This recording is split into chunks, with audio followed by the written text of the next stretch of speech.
하나님의 말씀 데살로니가 전서 4장 9절부터 12절까지의 말씀. 데살로니가 전서 4장 9절부터 12절까지의 말씀. 우리 함께 읽겠습니다. 4장 9절부터 12절까지 함께 읽습니다. 시작. 형제 사랑에 관하여는 너희에게 쓸 것이 없음은 너희들 자신이 하나님의 가르침을 받아 서로 사랑함이라. 너희가 온 마게도냐 모든 형제에 대하여 과연 이것을 행하도다.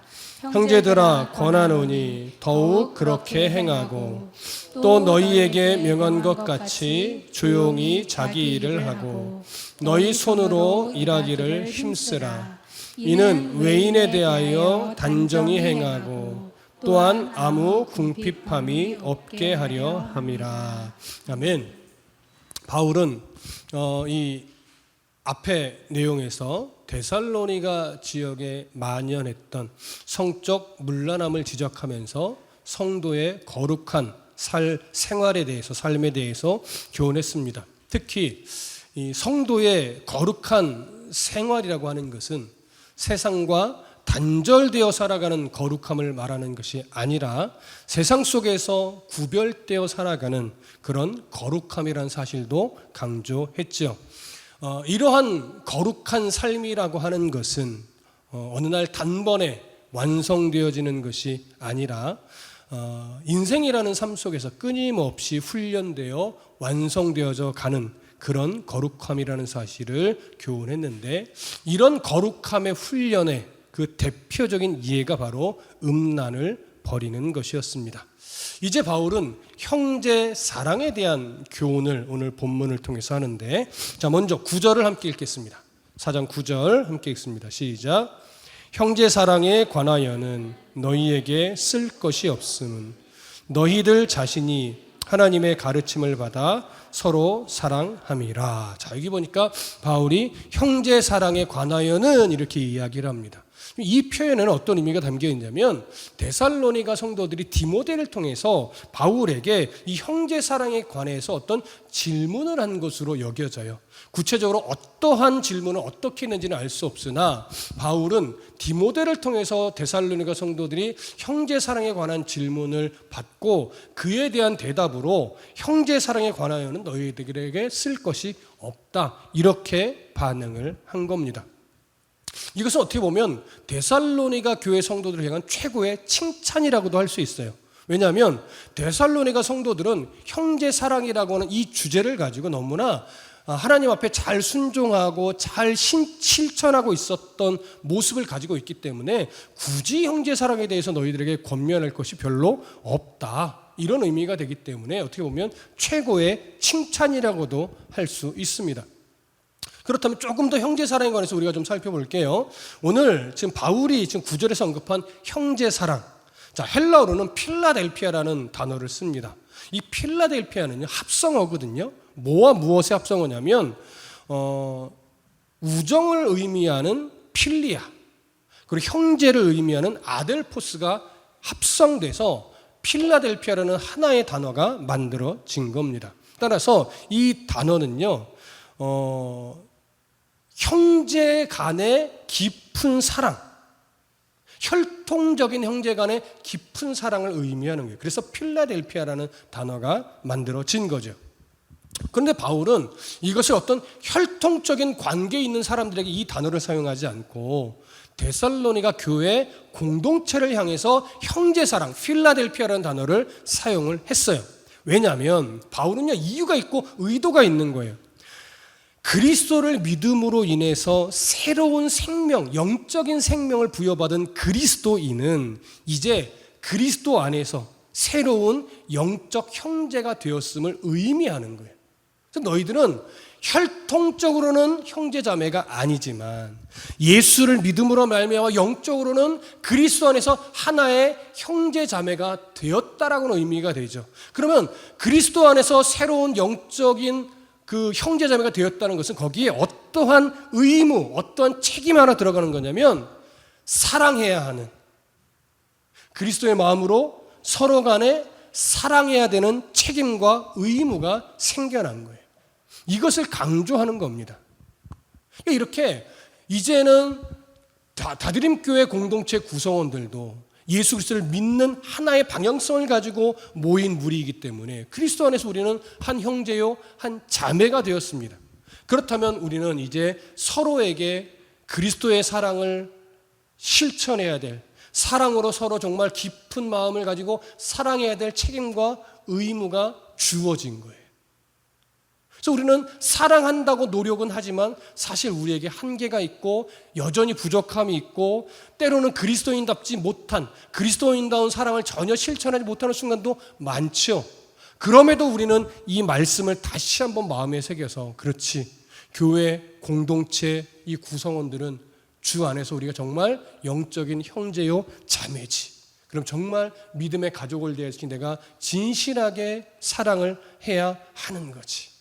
이런 늘 결심을 해야 되는 거예요. 이게 우리의 시선이 돼야 돼요.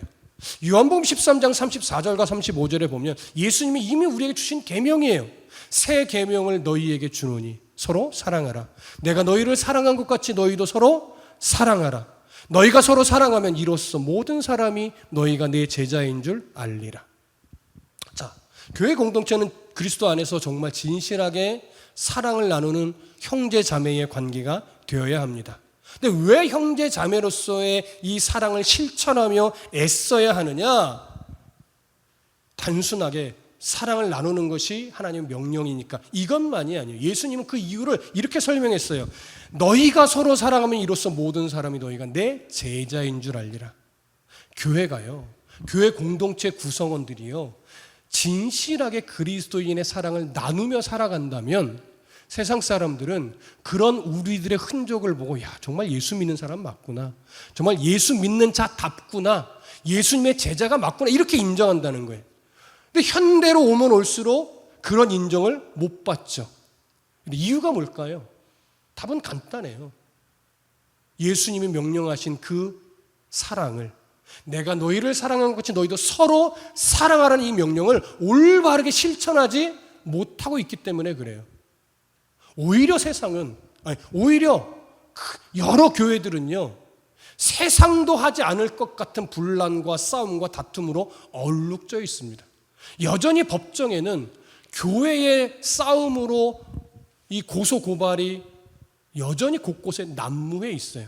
그리고 종종 말하지만 판사들의 이 이야기를 들어보면 교회 고소고발은요, 합의가 안 된다는 거예요. 일반 고발은 때로는 어떤 조건만 맞으면 합의가 되는데 교회에서 발생한 고소고발은 합의가 안 된대요. 한쪽이 죽어야 이게 끝이 나지. 그래서 그만큼 오래 걸리고 징글징글하대요. 그러니까 판사들이 볼 때는, 법정에서 볼 때는요, 교회의 고소고발이 정말 싫대요. 안 끝나니까. 이게 바로 이 사랑을 실천하지 못하는 거예요. 그래서 우리에게 이 예수 그리스도의 사랑을 실천하는 것은 단순하게 당위성을 더 넘어서서 책임이요 의무라는 것, 이거 각성하셔야 돼요. 우리가.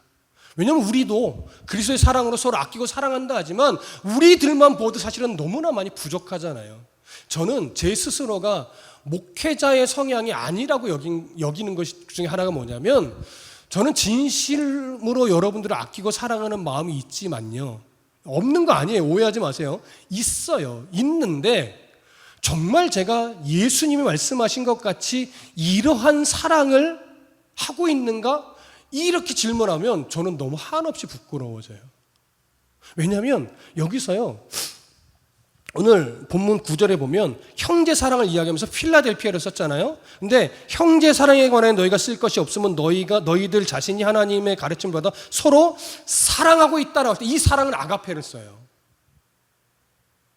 그러니까 형제 사랑의 명령을 받은 우리는 어떠한 사랑으로 실천해야 되냐면 아가페의 사랑, 희생적이고 조건이 없는 헌신적인 사랑으로 아끼고 희생하고 내어주는 사랑을 우리가 실천해야 되는데 사실 우리는 교회 안에서 잘 못해요. 성향이 조금만 다르도 불편해해요. 뭔가 좀 불편한 말을 들으면 거기서부터 욱 하는 마음이 벌써 올라와요. 그래도 우리 교회는 그래도 다툼이 없는 교회라, 덜한 교회라 그나마 좀 낫다고 하지만 언제 우리들 안에 이 불편함과 부딪힘과 서로 다른 성향으로 인해서 그 부딪힘이 조금만 방심하면요 다툼으로 생겨나게 돼 있어요. 그래서 여러분, 우리가 교회 안에서 이 사랑을 실천할 때 정말 필요한 아주 우선되는 덕목 중에 하나가 뭐냐면요, 우리 안에 섭섭함이라는 게 생길 때 먼저 조심해야 된다는 거예요. 누군가의, 여러분이 저에게, 제가 여러분들에게, 또 여러분과 여러분들이 서로 간에 본의 아니게 의도하지 않았지만 어떤 상황에 섭섭함이 생기기 시작한단 말이에요.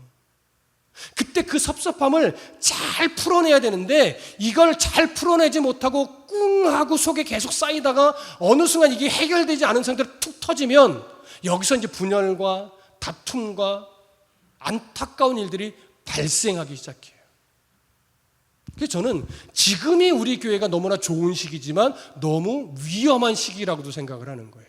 뭔가 아직 드러나지 않은, 마음에 뭔가 섭섭함이 있을 때 드러나지 않는다면 이건 되게 우리가 조심해야 될 시기예요.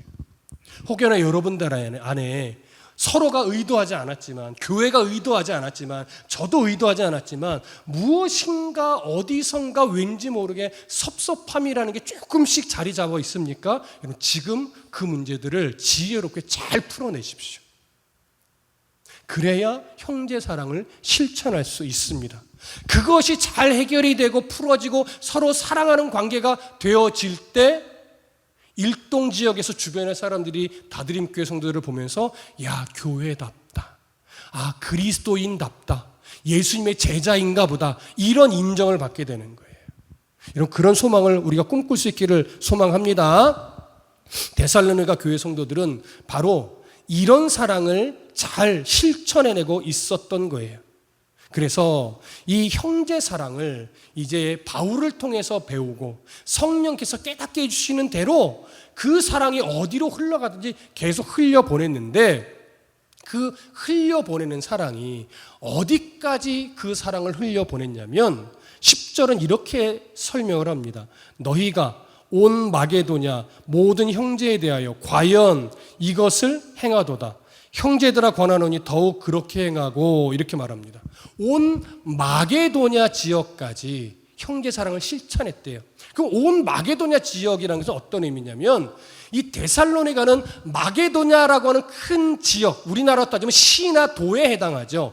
그 지역 중에 마게도냐라고 하는 한 지역, 안산시 아니면 또 뭐 상록구 요정 이런 느낌이죠. 거기에 세워진 교회인 거예요. 근데 여기에 머무르지 않고 지금 현재 우리가 성경을 통해서 발견하는 건 어디에도 교회가 세워져 있어요? 빌립보에도 교회가 세워져 있어요.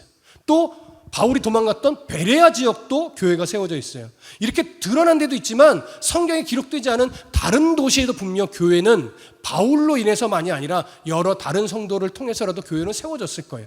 그렇게 마게도냐 지역 안에 여러 도시에 세워진 크고 작은 교회들을 향하여서도 형제 사랑을 실천했다라고 하는 거예요.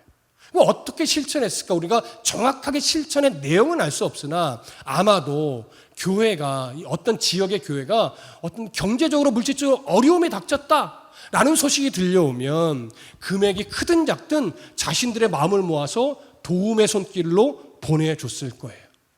또는 교회에 어떤 나그네가 들어온다면 그들을 기꺼이 환대하고 도와줬을 거예요. 물질로든 마음으로든 이 모양 저 모양 그 지역 교회를 가르지 않고 뭔가 도움이 필요하다라는 소식이 들리면 할 수 있는 범위 내에서 기꺼이 도움 주기를 거절하지 않고 또 신앙의 본을 보이며 선한 영향력을 끼쳤을 겁니다. 우리는 그 대표적인 말을 이미 데살로니가 1장, 전서 1장 7절에서 보았어요. 거기에 보면 마게도냐 이렇게 돼 있어요. 그러므로 너희가 마게도냐와 아가야에 있는 모든 믿는 자의 본이 되었느니라. 이런 사랑의 실천으로도 본이 됐을 것이고 믿음의 어떤 그 깊이로도 본이 됐을 것이고 여러 가지로 그리스도인다운 흔적들이 많이 나타난 거죠. 저는 다드림교회가 그렇게 본이 되고 그렇게 그리스도의 사랑을 흘려보낼 수 있는 교회가 되기를 소망합니다. 다드림교회가 인원적으로 막 크게 성장하기를 원하는 것은 아니지만 그래도 이 빈자리가 채워지를 소망하는 이유 중에 하나가 바로 우리가 조금 더 사랑을 흘려보낼 곳이 많이 있는데 사실 여력이 안 돼요. 마음만 이만큼 있고 실제로 현실은 이렇게밖에 안 되니까 조금 더 흘려보내고 싶은데 그게 안 되는 거예요. 그래서 이 빈자리가 조금 더 채워졌으면 하는 거죠. 여러분, 우리가 이곳에 이사 와서 이제 예배한 지 1년이 막 넘어가기 시작했습니다. 횟수로는 2년째, 왜 작년에 이사를 왔으니까. 그렇다면 이제 2026년을 바라볼 때 여러분 힘들지만 우리는 기도하고 노력해야 돼요. 어떻게? 하나님의 인도하심 가운데 우리들의 말과 행실을 통해서 이 빈자리가 채워지기를, 그걸 위해 애쓰시기도 하셔야 돼요. 이번 명절 기간에 큰 도전이 됐던 게 우리 신앙생활을 가진 지 얼마 안 된 우리 주희랑 또 소희가 자신들의 은혜를 가지고 누구에게도 도움을 받지 않고, 저도 이번에는 도움 받으려고 하지 마라, 그냥 너희들의 은혜로 해봐 해서 이들이 소망했던 게 너무나 받은 은혜가 크니까. 예전엔 누가 노방전도하면 그냥 불편해하고 지나쳤는데 은혜를 받고 나서 누군가 전도하는 모습을 보니까 너무나 도전이 되고 너무나 그 손길이 귀하다는 걸 알게 됐다는 거예요. 그래서 소희랑 둘이 전도 물품 맞춰서 명절 기간에 하루 나가서 전도 물품 200개를 돌리는 게 목표입니다 해서, 야, 너무 귀하다, 내가 부끄럽다. 그래서 그 문구도 제가 안 목사님이랑 같이 체크를 해줬는데, 그래서 너희들이 받은 은혜로 그냥 해봐라. 근데 그날 피드백이 온 거예요. 목사님 떨렸는데 1시간 만에 다 돌렸어요. 그래서 이런 은혜도 있었어요. 그렇게 글을 보냈는데 제가 언제 한번 올리긴 할 거예요. 교만해질까 봐 제가 안 한 것뿐이에요. 근데 그냥 주신 은혜를 어떻게든 흘려보내려는 그 애씀을 볼 때, 아마 우리 교회도 이제 우리의 그냥 역량대로 과하지 않게 우리도 노방전도를 어떤 모습으로든지 지혜롭게 해야 될 때가 오지 않았나, 이런 생각을 하게 됩니다. 여러분 기도해 주십시오. 오늘 제가 못하니까 여러분들에게 요구를 안 한 건데, 제가 워낙 못하니까. 근데 앞으로 우리들의 그냥 모습대로 그런 전도를 위한 애씀들이 이제는 좀 있어야 될 때가 오지 않았나, 이런 생각을 하게 됩니다. 그 사랑을 꾸준하게 하는 것이 중요한데 바울은 말해요. 과연 이것을 행하도다 형제들아 권하노니 더욱 그렇게 행하라고 해요. 이건 무슨 말이냐면 너희들이 사랑을 실천하는 것에 내가 나로 인해 칭찬을 받았다고 해서 우쭐대지 말고 지금처럼 겸손하게 받은 은혜를 흘려보내는 일에 너희들이 꾸준하게 실천하고 애써라. 이런 권면이 되는 거죠. 여러분, 저는 너무나 이 부분에 부끄럽지만 받은 은혜를 누구에게든 어떤 모양으로든 흘려보낼 수 있는 그런 성도의 삶이 되어주시길 소망합니다. 11절을 보면 또 바울이 이렇게 말합니다. 또 너희에게 명한 것 같이 조용히 자기 일을 하고 너희 손으로 일하기를 힘쓰라. 약간 분위기가 바뀌는 것이 느껴집니까? 요 전까지는 굉장히 칭찬을 했어요. 형제 사랑에 대해서 너희들이 쓸 것이 없다, 너무나 잘하고 있다, 지금처럼 꾸준히 실천하거라 해놓고서 분위기를 조금 바꾸면서 또 너희에게 이제 명하는데, 예전에도 명한 것 같이 조용히 자기 일을 해라, 그리고 너희 손으로 일하기를 좀 힘써라. 느낌이 좀 달라요. 뭔가 좀 부정적인 느낌이에요. 자, 다시 말하면 자기 일에 충실히 행하고 근면하게 일해라, 이 얘기예요. 그럼 그들이 지금 이런 삶이 잘 안 되는 모습이 있다는 얘기잖아요. 그러면 조용히 자기 일을 하라, 이거는 어떤 의미냐면요, 엉뚱한 일에 이제는 신경을 좀 쓰지 말고 묵묵하게 너희가 스스로 해야 될 일을 행해라. 그리고 너희 손으로 일하기를 힘쓰라는 것은 뭐냐면 생계 유지를 위해 남에게 기대지 말고 스스로 노력하여 일해서 너희들의 생계를 너희가 책임져라, 이런 의미예요. 바울이 왜 이런 뭔가 좀 부정적인 지금 교훈을 하느냐, 우리는 그 이유를 좀 생각해 봐야 되는데, 요 뒷부분에 이제 이와 이제 비슷한 맥락의 이야기가 나오는데요. 바울이 지금 이런 말을 하는 이유는 뭐냐면 데살로니가 교회 성도들 중에 일부가 왜곡된 종말론에 빠져버린 거예요. 그럼 왜곡된 종말론이 뭐냐? 이 왜곡된 종말론은 임박한 종말론이에요. 다시 말하면 자신들이 죽기 전에 예수님이 이 땅에 재림한다고 여긴 거예요. 그것도 좀 빨리. 근데 바울도 그런 이해가 사실은 있었어요. 나중에 바뀌었지만 그 초대교회 당시 대부분의 예수를 믿는 사람들은요, 종말론에 대한 이해가 아직 깊지 않았어요. 그러다 보니까 대부분 임박한 종말론이었어요. 예수님이 곧 오신다. 그래서 복음서가 없었던 거예요. 예수님이 곧 오실 거니 복음서가 필요 없는 거예요. 제자들의 입장에서. 근데 생각보다 안 오시거든요. 그러다 보니까 우리가 좀 왜곡된 종말론을 갖고 있었구나. 그렇다면 복음서가 필요하겠다 싶어서 하나 둘씩 예수 그리스도의 복음을 드러내는 복음서가 만들어지기 시작한 거예요. 그래서 예수님이 돌아가신 이후 30년이 지나서야 복음서가 만들어져요. 예수님이 곧 오신다는 이해 때문에 안 만들어서 쓸 필요가 없다고 여겼던 거거든요. 이해되시죠? 자, 이때 바로 그런 임박한 종말론이 있다 보니까 일부 성도가 거기에 너무 심취한 거예요. 그러니까 예수님이 곧 오시는데 이 생업이 뭐가 중요하냐? 복음을 전하고 예수님을 기다리며 몸과 마음을 가꾸는 일에 힘쓰는 것이 더 중요하다. 주님 오실 때 더 정결하게 주님을 맞이해야지. 이러다 보니까 일을 안 하는 거예요. 맨날 교회에 와서 기도만 하는 거예요. 근데 이게 옳으냐고요? 옳지 않단 말이에요. 그럼 생계는 어떻게 할까요? 생계는요, 구제헌금에 의지를 하는 거예요. 스스로는 당위성이 있어. 우리는 예수님 오실 날을 기대하고 준비하는 자들이니까 이런 기대가 부족한 너희들이 우리의 생계를 책임지는 게 맞아 라고 하는 나름대로의 막 겉으로 드러내지는 않는다 할지라도 그런 당위성을 가지고 떳떳하게 여기는 거예요. 그래서 일하지 않고, 일하지 않는 것까지는 좋아. 근데 어떤 일이 벌어지냐면 올바르게 살아가는 성도들한테 막 찾아가서 주님이 곧 오시는데 이거 일해서 뭐해? 나랑 같이 일하지 말고 교회 와서 기도하고 전도하고 주님 맞이할 준비를 하자고 이렇게 자꾸 막 사람들 끌어들이는 거죠. 이런 모습이 옳을까요? 옳지 않아요. 올바른 종말에 대한 자세는요, 내일 주님이 오신다 할지라도 어제 일했던 것처럼 오늘 나의 삶을 살아가면서 주님을 만나는 거예요. 주님이 내일 오시면 오늘 다 포기하고 이런 게 아니란 말이에요. 주님이 원하시는 건 내일 주님이 오셔도 어제 살아온 그 흔적대로 오늘을 살며 주님의 자녀답게 일상을 살아내는 거예요. 세상 속에서. 근데 오늘날도 시한부 종말론자들은요, 꼭 이런 당위성을 가지고 재산 필요 없어, 다 바쳐. 주님 만날 그때를 기다리는 게 더 중요해. 그래서 자꾸 제사를 교회 바치게 만들고 교회에 와서 아예 살게 만들고 공동체 생활을 하게 만드는 거예요. 여러분, 그 잘못된 종말의 시각입니다. 건강한 종말은요, 주님이 오실 때를 기다리며 어제처럼 사는 거예요. 내일 주님이 오실 것처럼 오늘 최선을 다해서 살아내는 거예요. 나에게 주어진 삶을. 바울은 좀 그걸 가르치는 거예요.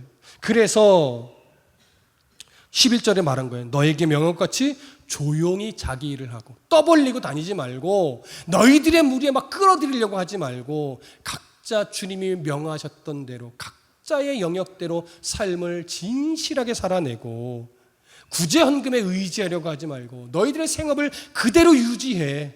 열심히 해서 니들의 생계는 너희들이 책임져. 구제헌금은 누구의 몫이에요? 고아, 과부, 나그네에게 필요한 거예요. 그들에게 필요한 것이 아니란 말이죠. 이걸 지금 바울이 강조하는 겁니다. 그런데 왜 이렇게 살아내야 되느냐? 12절 마지막 절 함께 봅니다. 시작. 이는 외인에 대하여 단정히 행하고 또한 아무 궁핍함이 없게 하려 함이라. 여기서 말하는 외인이라고 하는 것은요, 단순한 이방인이 아니라 예수를 믿지 않는 모든 사람을 의미하는 거예요. 예수를 믿지 않는 모든 사람. 그 예수를 믿지 않는 모든 사람에 대하여 단정히 행해야 된다는 거예요. 그럼 단정히 행한다는 것은 뭐냐면 쉽게 얘기하면요, 그리스도인다운 품행, 그리스도인다운 행실을 가져가는 거예요. 이게 왜 중요해요? 세상 사람들은, 믿지 않는 사람들은요, 그리스도인을 봐요. 특히 당시에는 데살로니가 지역에는 예수를 믿은 지 얼마 안 된 교회가 많은 핍박을 받았기 때문에 세상 사람들은 교회를 향해서 잡아먹을 듯 바라보고 있단 말이에요. 근데 교회가 막 태동이 됐는데 예수를 믿는 자들이 핍박을 받고 있음에도 불구하고 삶이 막 엉망이야. 자기 삶을 안 살아. 그러면 그렇지 않아도 핍박을 받고 있는데 세상 거봐 그럴 줄 알았어. 저것들 예수 믿는다고 하더니 이제는 막 일도 안 하고 지들끼리 뭉쳐가지고 기도하고 더 욕을 먹고 하나님의 영광이 가려지고 전도는 아예 꿈도 못 꾸는 이런 상황이 될 수 있는 거예요. 그래서 왜 그리스도인이 바른 종말의 시각을 가지고 정말 성실하게 자기의 위치에서 자기 역할을 감당하며 최선을 다해서 일을 해야 되느냐? 바로 외인에 대하여 그리스도인다운 바른 행실로 인해 하나님의 영광을 드러내야 하기 때문에, 그래야 하나님의 나라가 확장되어지니까. 그래서 여러분, 교회는 다른 건 못해도 욕은 먹지 말아야 되고, 목회자, 성도는 많이 못 늘린다 할지라도 욕은 먹지 말아야 되고, 교회 직분자 밖에 나가서 내가 장로요, 권사요, 집사요 라고 드러내기 전에 욕 먼저 먹지 않는 그런 성도가 되셔야 돼요. 다른 건 둘째치고. 그러니까 요즘은 꼭 이런 시대가 된 거예요. 다른 건 못해도 욕이나 먹지 말자. 근데 사실은 우리는 여기에 멈추면 안 돼요. 칭찬받는 단계까지 가야 돼요. 근데 요즘은 칭찬은커녕 욕이라도 안 먹으면, 우리 자주 말하잖아요. 아유, 저거 예수 믿는다고 말이나 하지 말지. 우리 그런 말 자주 하잖아요. 왜? 정말 이상한 그리스도인들 보거든요. 세상 직장인데 예수 믿는 걸 뻔히 다 아는데 저렇게 말하고 저렇게 행동을 하니 교회가 욕을 먹지. 차라리 예수 믿는다고 말이나 말지. 차라리 집사라고 하지나 말지. 막 이런 소리를 우리도 하게 되잖아요. 근데 그걸 나한테 적용하셔야 된다고요. 스스로에게. 욕먹지 않는 것만 해도 그리스도인다워지는 겁니다. 하지만 거기에 만족해서는 안 돼요. 이제 우리는 욕먹지 않는 수준을 넘어서서 칭찬받는 사람이 되어야 돼요. 그 칭찬 속에서 알고 보니 예수를 믿는 자였더라. 이야, 놀랍다. 이렇게까지 갈 수 있도록 여러분 최선을 다해 주셔야 됩니다. 이게 얼마나 힘든 일인지 알아요. 얼마나 때로는 자존심이 무너지는 상황도 생기는지 알아요. 그런데 나를 위해서라면, 단순하게 나를 위해서라면 자존심 구길 필요 없죠. 그런데 나는 나 하나로 안 끝나요. 나와 함께 하시는 예수 그리스도, 그분이 우리 안에서 함께 삶을 살아낸다고요. 그분이 드러나야 되고, 그분의 영광이 드러나야 되고, 또 할 수 있다면 그 모습을 통해 한 영혼이 주께로 돌아와야 하니까. 그래서 우리는 외인에 대하여 단정히 행해야 하는 겁니다. 도덕 윤리적으로, 또 언행적으로 여러 가지 모습으로 우리는 그리스도인으로서의 명예를 지켜가는 삶을 꼭 살아내야 합니다. 그리고 그렇게 성실하게 살면요, 그 성실은 어디 안 가요. 결국 아무 궁핍함이 없게 우리가 떵떵거리는 부자가 되지는 않을지 몰라도, 예수 믿는데 저렇게 살아? 이런 소리는 안 들을 수 있어요. 예수 믿으면 근데 그 성실함을 통해 하나님의 복을 주시는구나, 이런 소리는 우리가 들어야죠. 그걸 위해서라도 여러분 성실하게 최선을 다해서 그리스도인으로서의 명예를 지켜가며 정말 멋진 성도의 삶을 살아내 주시기를 소망합니다. 디모데전서 3장 7절에도 보면, 또한 외인에게서도 선한 증거를 얻은 자라야 할지니 비방과 마귀의 올무에 빠질까 염려함이라. 외인에게서도 선한 증거를 얻어야 한대요. 이게 칭찬받아야 한다는 겁니다. 여러분, 신앙생활은 교회 안에서 하는 게 아니라는 것 이제 아시죠? 신앙생활은요, 교회 안에서는 훈련을 받는 것이고, 교회 밖에서 그 훈련받은 실력을 가지고 신앙의 삶을 살아내는 거예요. 그것이 그리스도인으로서 명예를 지켜가는 것이고, 그런 삶을 통해 하나님의 영광이 드러나는 거예요. 여러분 이해되시죠? 이제 세상 사람들 그 속에서 거룩한 삶을 살아가는 성도 여러분, 그리스도인으로서의 명예, 그리스도인으로서의 자존심, 그리스도인으로서의 단정한 삶 꼭 살아내심으로 하나님 나라의 영광을 세상 가운데 보여주는 그런 멋진 성도의 삶이 되시기를 간절히 소망하고 축복합니다. 기도하겠습니다. 사랑이 많으신 하나님,